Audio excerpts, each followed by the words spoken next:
الحمدللہ رب العالمین والصلاة والسلام علی سید الانبیاء والمرسلین قال اللہ تعالی وتبارک فی القرآن المجید والفرقان الحمید لقد کان لکم فی رسول اللہ اسوۃ حسنہ صدق اللہ العظیم اللہم صلی علی سیدنا و مولانا محمد وعلی آل سیدنا و مولانا محمد مبارک وسلم۔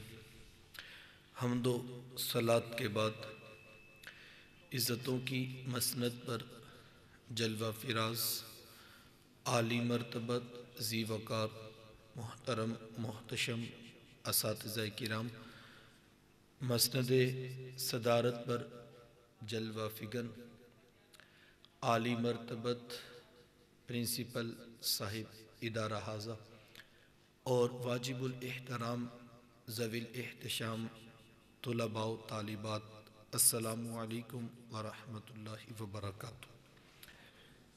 بتوفیق باری تعالیٰ مجھے اور آپ کو درس قرآن مجید کی سعادت حاصل ہو رہی ہے۔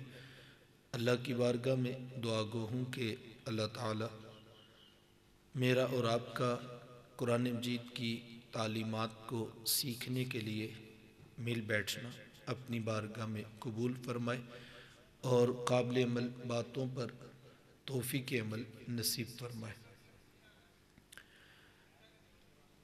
آپ جانتے ہیں کہ اللہ کے رسول صلی اللہ علیہ وآلہ وسلم جب ان کی ولادت ہوئی تو 7 دن تک اپنی والدہ حضرت آمینہ سلام اللہ علیہ کا دودھ پیا۔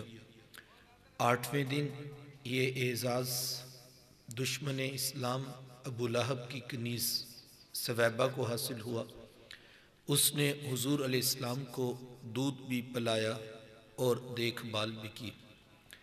یہ چند دن کا دودھ تھا، یہ چند دن کی ہی دیکھ بھال تھی، لیکن میرے آقا نے ثویبہ کے اس احسان کو بھی پوری زندگی یاد رکھا۔ مکے میں تھے تو میری ماں کہہ کے پکارا کرتے، مدنی دور آیا تو یہاں مدینے سے ان کے لیے کپڑے بھی بھجوایا کرتے اور رقم کا بھی بندوبست کیا کرتے۔ یہ ہے شریعت، یہ ہے سیرت جو میرے حضور لے کر آئے۔ بیٹا اس کی نا اگر ایکو آف ہو جائے، یہ آواز تھوڑی سی نا ڈبل ہو رہی ہے، ایک ساتھ ہی آواز ہو جائے تو آسانی ہوگی۔ میرے حضور علیہ السلام تشریف فرماتے، صحابہ بیٹھے تھے کہ دور سے ایک بوڑھی خاتون کو اپنی طرف آتے دیکھا۔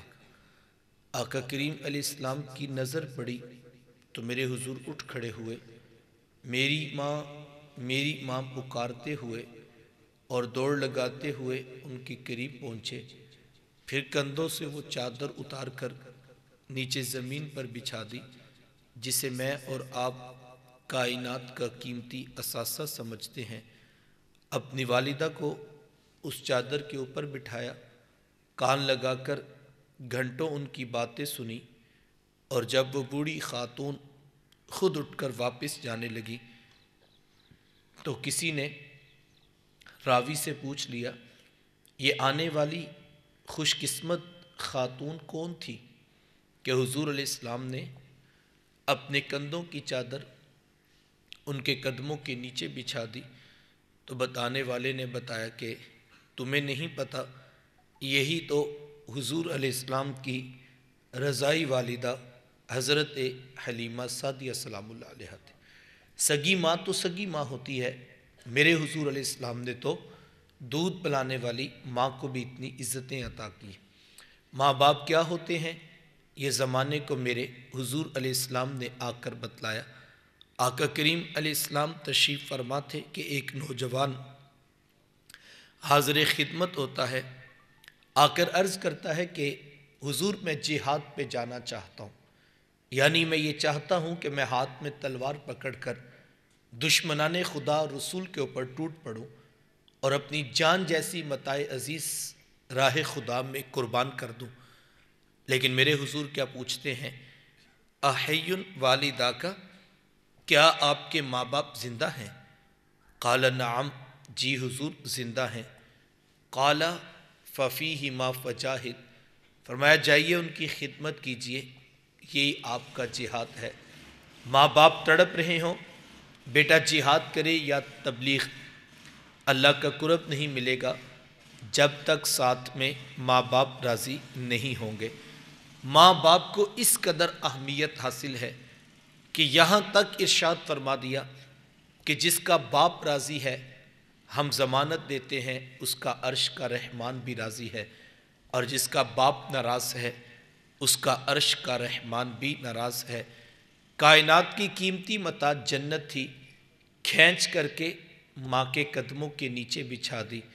ماں باپ کو اس قدر اہمیت حاصل ہے کہ اللہ کے رسول صلی اللہ علیہ وآلہ وسلم کے پاس ایک نوجوان حاضر خدمت ہوتا ہے اور آ کر عرض کرتا ہے کہ حضور میں اپنی والدہ کو اپنے کندھوں پر اٹھا کر اللہ کے گھر کعبہ کا طواف کروایا ہے، تو کیا میں نے اپنی ماں کا حق ادا کر دیا؟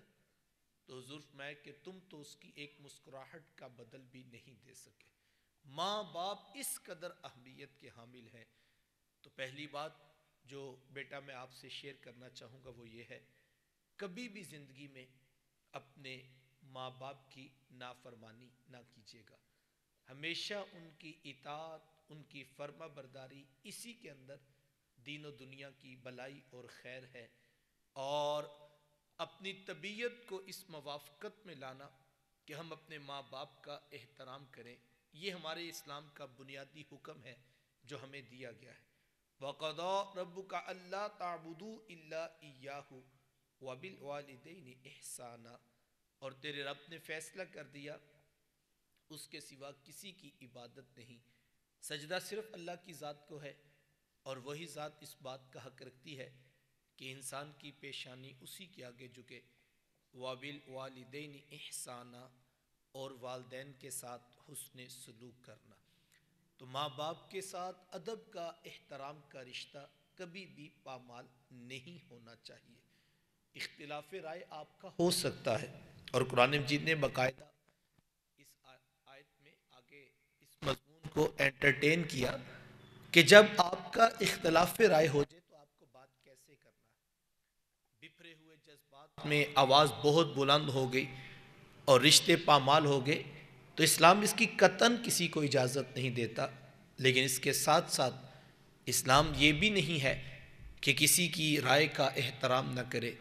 ظاہری بات ہے ماں باپ کے ساتھ معاملات ہیں، اور بعض اوقات ایسا ہو سکتا ہے کہ ہم اپنی کوئی بات پیش کرنا چاہتے ہیں تو اس کا انداز کیا ہونا چاہیے۔ قرآن نے باقاعدہ مضمون بیان کیا، فَلَا تَقُلْ لَهُمَا اُف، کہا ان کو اف تک نہ کہنا، وَلَا تَنْهَرْهُمَا، ان کو جھڑکنا بھی نہیں ہے۔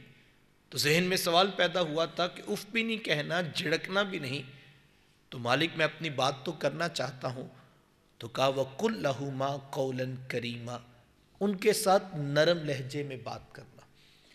اور پھر آگے کہا وَاخْفِضْ لَهُمَا جَنَاحَ الذُّلِّ مِنَ الرَّحْمَةِ، اور ان کے لیے رحمت کے عجز کے بازو تم پھیلائے رکھنا۔ وَقُلْ رَبِّ ارْحَمْهُمَا كَمَا رَبَّيَانِي صَغِيرًا، اور پھر آخر پہ کہا کہ حق تو ادا نہیں ہو سکتا تو پھر تم کیا کرو، کہا تم ان کے لیے دعا کرتے رہنا کہ مالک جس طرح انہوں نے بچپنے میں ہمیں پالا تو بھی اسی طرح ان کے اوپر شفقت و رحمت کے بازو پھیلائے رکھنا۔ تو ماں باپ کو بیٹا اس قدر اہمیت حاصل ہے، ہمیں اس بات کی طرف توجہ دلائی گئی ہے کہ ماں باپ کو راضی رکھیں گے تو رب رحمان راضی ہوگا، ماں باپ ناراض ہو گئے رب رحمان ناراض ہو جائے گا۔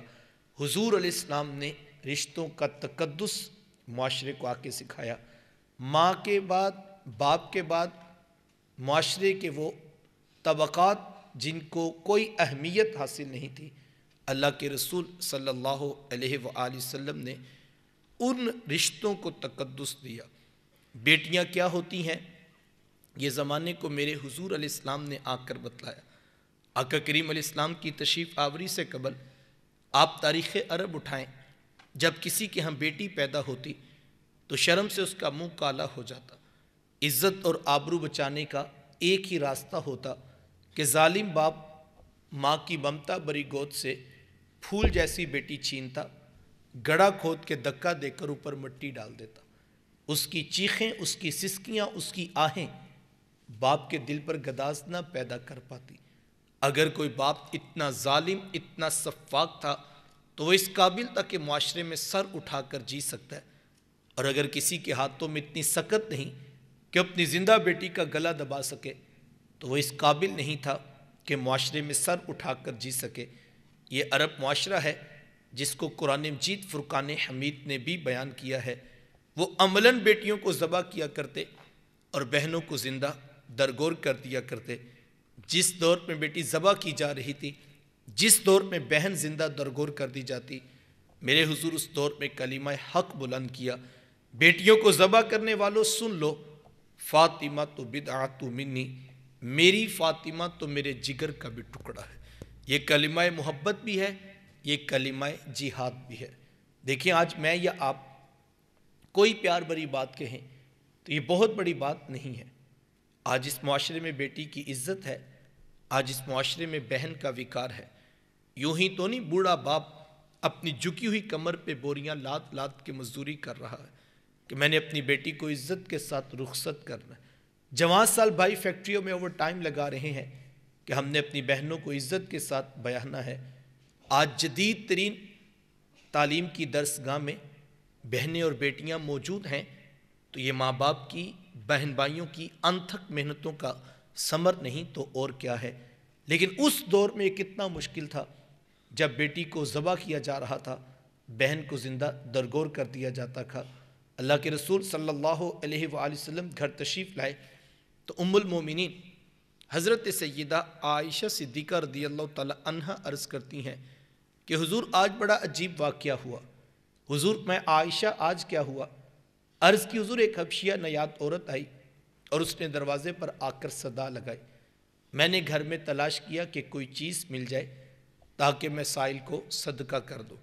تلاش بسیار کے بعد مجھے صرف ایک کھجور ملی اور میں اس کو وہی صدقہ کر دیا۔ حضور اس نے اس کھجور کے بھی 2 ٹکڑے کیے، ایک دائیں جانب والی بیٹی کو کھلا دیا اور ایک بائیں جانب والی بیٹی کو کھلا دیا۔ حضور جی ماں خود بھی بھوکی تھی، اس کا اپنا پیٹ بھی قبر سے لگا ہوا تھا، لیکن اس نے خود کچھ نہیں کھایا اور سب کچھ اپنی بیٹیوں کو کھلا دیا۔ یہ کہتے کہتے ام المومنین آپ دیدہ ہو گئیں، آنکھوں میں آنسو آ گئے۔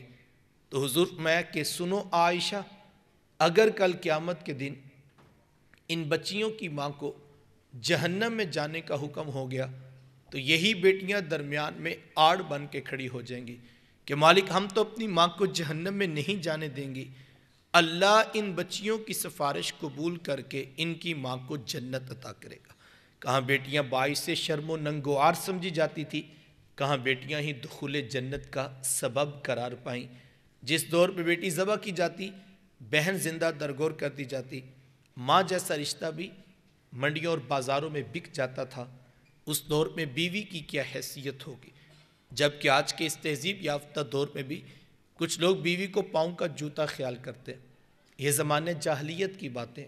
آقا کریم علیہ السلام نے ازواج مطہرات کے ساتھ جو حسن سلوک کی داستانیں رقم کی، زمانہ ان کی مثال نہیں لا سکتا۔ کسی کو میرے حضور حمیرہ کہہ کے پکارتے ہیں، کسی کے لیے بکری کا بچہ ذبح کرتے ہیں اور گوشت کے مختلف ٹکڑے ان کی سہیلیوں کے ہاں بیچتے ہیں۔ حضور کثرت کے ساتھ حضرت خدیجۃ الکبریٰ رضی اللہ تعالی عنہا کا ذکر کیا کرتے۔ حضرت سیدہ عائشہ صدیقہ رضی اللہ تعالیٰ عنہ فرماتی ہیں کہ میرا جو ان سے رشتہ تھا ایک دن زبان سے بے ساختہ نکل گیا کہ حضور اللہ نے آپ کو بہتر ازواج عطا کر دی اور آپ ابھی تک اس بوڑھی عورت کو نہیں بھولے۔ فرماتی پھر حضور کے چہرے پر جلال آ گیا اور حضور میں اے عائشہ مجھے خدیجہ کے بارے تکلیف نہ دو، جب پورے مکے نے میرا انکار کیا تھا ایک خدیجہ تھی جس نے میرا اقرار کیا تھا۔ فرماتی پھر میں نے ہمیشہ محبتوں کا اظہار کیا اور یہی حضرت خدیجۃ الکبریٰ رضی اللہ تعالی عنہا ہیں۔ جب ان کا وقت آخر قریب آیا تو حضرت سیدہ فاطمہ الزہرا رضی اللہ تعالی عنہا کو بھیجا اور کہا بیٹا جاؤ جا کر حضور علیہ السلام سے چادر رحمت مانگ لاؤ۔ سیدہ حاضر خدمت ہوئیں اور آ کر عرض کی کہ میری والدہ چادر مانگ رہی ہیں۔ آقا کریم علیہ السلام نے چادر بھی اتار کر پیش کر دی اور ساتھ فرمایا بیٹا اپنی والدہ سے پوچھو یہ چادر کیا کرنی ہے۔ یہ کہتے کہتے میرے حضور بھی ساتھ تشریف لے آئے اور حضور میں خدیجہ آپ نے چادر کیا کرنی ہے؟ عرض کی حضور مجھے جو بخار ہے لگتا یوں ہے جان لیوا ثابت ہوگا، میری آرزو یہ ہے کہ مجھے کفن ملے تو آپ کی چادر رحمت میں ملے۔ حضور علیہ السلام نے چادر بھی اتار کر پیش کر دی اور ساتھ تاریخ ساز جملہ ارشاد فرمایا خدیجہ آپ نے تو صرف چادر مانگی ہے، لو اردتی جلدی لآتے تو کی، اگر آپ مجھ محمد کی جلد بھی مانگتی میں وہ بھی اتار کے پیش کر دیتا۔ زمانے کو رشتوں کا تقدس میرے محبوب علیہ السلام کی دہلیز سے ملا۔ میں بہنوں اور بیٹیوں کے ساتھ ساتھ اپنے نوجوان بیٹوں کو بھی کہنا چاہوں گا، بیٹا زندگی میں ان خوبصورت رشتوں کو ڈیل کرنا، ان کے ساتھ اچھے برتاؤ کے ساتھ پیش آنا، یہ اسلام کی بنیادی تعلیمات ہیں۔ ہمیں واضح فرمایا گیا لا يدخل الجنہ، وہ شخص جنت میں داخل نہیں ہوگا۔ پوچھا گیا حضور کون جنت میں داخل نہیں ہوگا؟ فرمایا قاطع الرحم، رشتوں کو توڑنے والا جنت میں داخل نہیں ہوگا۔ تو لہجوں میں ادب، چاشنی، محبت، پیار، الفت، سلو کر لینا، جوڑنے کی کوشش کرنا، یہ میرے معاشرے کی اس وقت کی اشد ضرورت ہے۔ اپنی زندگی میں یہ ضرور عہد کیجیے گا کہ بہنوں کے ساتھ، بھائیوں کے ساتھ، ماں باپ کے ساتھ، یہ ہمارے بنیادی خاندان کے یونٹس ہیں۔ اگر اس خاندان کو ہم نے ڈی ریل کر دیا اور یہ تباہی کی طرف چلا گیا تو میری سوسائٹی پوری ڈی ٹریک ہو جائے گی۔ ہمیں اپنے حصے کی شمع روشن کرنا ہے اور اس یونٹ کو جو خاندان ہے اور اس کے یہ خوبصورت رشتے ہیں ان کے لیے پرفارم کرنا ہے، اور یہ اسلام کا بنیادی تقاضا ہے ہم سے بطور مسلم، ایک useful member of the society we have to perform. اور یہ جب تک گھر کا یہ خوبصورت ماحول اسلامک تعلیمات سے مزین و منور نہیں ہوگا تب تک اس کے نتائج حاصل نہیں ہو سکیں گے۔ تو پہلی بات ان چیزوں کا ہمیشہ ہم خیال رکھیں گے۔ دوسری بات بیٹا، جہاں ہم پابند ہیں اسلامی شریعہ میں کہ ہم اپنے ماں باپ کے ساتھ اطاعت و فرما برداری اور احترام کے رشتے کو کبھی پامال نہ ہونے دیں، اس کے ساتھ ساتھ دوسری چیز یہ ہے کہ ہمارے اساتذہ یہ ہمارے روحانی والدین کے درجہ میں ہوتے ہیں، اور اسلام اپنے ماننے والوں کو واضح تعلیمات ارشاد فرماتا ہے۔ فرمایا کہ جو بڑوں کا ادب نہیں کرتا، چھوٹوں پہ شفقت نہیں کرتا، وہ ہمارے ساتھ نہیں ہے۔ رسول اللہ صلی اللہ علیہ وآلہ وسلم کا دین ادب کا دین ہے، حضور کا دین محبت کا دین ہے۔ اللہ کے رسول صلی اللہ علیہ وآلہ وسلم نے تو یہاں تک ارشاد فرمایا جس نے سفید بالوں والے کا حیا کیا گویا کہ اس نے اپنے رب کا احترام کیا۔ آپ یہاں پہ یقیناً F S C pre medical اور F S C pre engineering کے لیے ایڈمیشن 2 سال کے لیے شاید لیا ہوگا، اور 2 سال کے بعد ہم پاس آؤٹ ہو کر یونیورسٹی کی تعلیم میں داخل ہو جائیں گے۔ میں ایک بات کہنا چاہوں گا، نمبروں کی دوڑ میں آداب اخلاق بھولنا چاہیے گا۔ بہت اچھی بات ہے آپ میرٹ کو اچیو کریں، آپ پورے ضلع میں پوزیشن حاصل کریں، لیکن اس کے ساتھ ساتھ اپنے اخلاق، اپنے رویے اور اپنے انداز معاشرت کے اوپر یہ غور کرنا ہے کہ ہمارے اساتذہ کا ادب ہمارے اوپر لازم ہے۔ میں چونکہ انہی راہوں سے گزر کے یہاں تک پہنچا ہوں اور P H D biochemistry تک میں نے کالج اور یونیورسٹی کا ماحول دیکھا ہے۔ ہم جب میٹرک کے بعد یہاں پر ایف ایس سی کے لیے آئے تو بہت سارے اسٹوڈنٹس نے جو ہے وہ کالج اوپننگ سے پہلے ہی کلاس اٹینڈ کرنے سے پہلے سلیبس کور کر لیا تھا، اور جب ہم وہاں بیٹھے پڑھنے کے لیے تو جو لوگ آلریڈی کسی اکیڈمک سیشن میں یا کسی ٹیوشن سینٹر سے یہ چیزیں پڑھ چکے تھے تو ان کا یہ رویہ دیکھنے میں آتا ہے بعض اوقات کہ وہ یہ سمجھتے ہیں کہ اب تو ہمیں کسی کی بات سننے کی ضرورت ہی نہیں، ہمیں تو سب کچھ آتا ہے، اور جو سامنے کھڑے ہو کر پڑھانے والے ہیں یا تو ان کی بات ہم سننے کے لیے آمادہ نہیں ہوتے، تو یا پھر ہم جو ہے وہ خود کو بہت عقل مند اور دانا سمجھتے ہیں۔ یاد رکھیے گا، اگر صرف علم گوگل سے یا خلاصوں سے پڑھنے سے آتا ہوتا، اللہ بھی ایک کتاب نازل فرما دیتا لیکن اللہ تعالیٰ نے کتاب کے ساتھ ساتھ 1.25 کے قریب انبیاء اور رسول کو مبعوث فرمایا، کیونکہ انسان انسانوں سے سیکھتے ہیں۔ تو جو استاد کی صحبت میں، استاد کی شفقت سے انسان کو چیزیں سمجھ آتی ہیں، وہ سب کچھ گوگل سے حاصل نہیں کی جا سکتی ہیں۔ تو ہمیں اس انداز کو بھی سمجھنا ہوگا۔ میں یہ سمجھتا ہوں کہ 2 سالوں کے اندر اگر ہماری صرف یہ پریکٹیکل جو ہے وہ لائف میں ایک چیز شامل ہو جائے کہ ہم 2 سالوں میں صرف اتنا سیکھ لیں کہ اختلاف رائے کیسے پیش کرتے ہیں اور کاؤنٹر کوسچن کیسے کیا جاتا ہے، اس کا جواب ملنے پر ہمیں دوبارہ سوال کس طرح کرنا ہے، اور برداشت کے ساتھ، ادب کے ساتھ، لہجے کے دھیمے پن کے ساتھ ہمیں اپنی بات کو آگے بڑھانا ہے۔ اس وقت پھر وہی بات کروں گا، سوسائٹی عدم برداشت کا شکار ہو چکی ہے۔ کوئی شخص کسی دوسرے کی بات سننے کے لیے آمادہ نہیں، وہ مذہب کا عنوان ہو یا سیاست کا، وہ کلچرل ویلیوز ہوں یا کہ سوشل میڈیا کی ڈیبیٹس، ہم اپنا معاشرے کا عکس دیکھ سکتے ہیں۔ اور کمنٹ سیکشن میں کبھی چلے جائیں غلطی سے تو آپ شرمندہ ہو جاتے ہیں کہ اخلاقی گراوٹ منظر عام پر بدبو پھیلا رہی ہے۔ کاش کہ ہم اس پہ غور کریں۔ اختلاف آپ کا کسی سے بھی ہو سکتا ہے، لیکن اختلاف کی روح میں اتنا بہہ جانا کہ ہمیں ادب اور حیا بڑوں کا بھی پیش نظر نہ رہے۔ آپ اس وقت جو ہے وہ مدارس کے فتاوی جات اٹھا کے دیکھیے یا کورٹ کچہری عدالت کے کیسز دیکھیے، تو طلاق کی بڑھتی ہوئی ریشو ہے اور گھر ٹوٹ رہے ہیں۔ تو اس کی ایک بڑی وجہ کیا ہے؟ عدم برداشت۔ ہم برداشت کرنے کی پوزیشن میں نہیں ہیں۔ کاش کہ ہم اس بات کو سمجھ سکیں۔ پوری سوسائٹی اس وقت عدم برداشت کا شکار ہے اور نتیجے میں تباہی ہو رہی ہے، خاندان ٹوٹ رہے ہیں۔ میں بہنوں اور بیٹیوں سے بھی کہنا چاہوں گا، ابھی سے ہی ہمیں یہاں سیکھنے کے لیے ہم آئے ہیں، اور صرف فزکس، کیمسٹری، بایو تک نہیں، ہم کم از کم دیکھو، اساتذہ جب کوئی بات ہمیں سکھا رہے ہوتے ہیں تو مزاج مختلف ہوتے ہیں، تو بعض اوقات ہوتا ہے کسی کی بات ہمیں سمجھ نہیں آتی، تو کم از کم اتنی برداشت تو ضرور ہو کہ ہم حوصلے سے، تحمل سے بات سن سکیں، اور پھر اس کے بعد اپنی بات علمی میدان میں ہم اپنی بات کو پیش کر سکیں۔ یہ سیکھنے کی چیز، یہ ایک آرٹ ہے جو آپ کو مجھے آنا چاہیے، اور میں سمجھتا ہوں اگر 2 سالوں میں یہ ہم حاصل کر لیا تو زندگی میں بہت ساری اچیومنٹس اس خوبی کی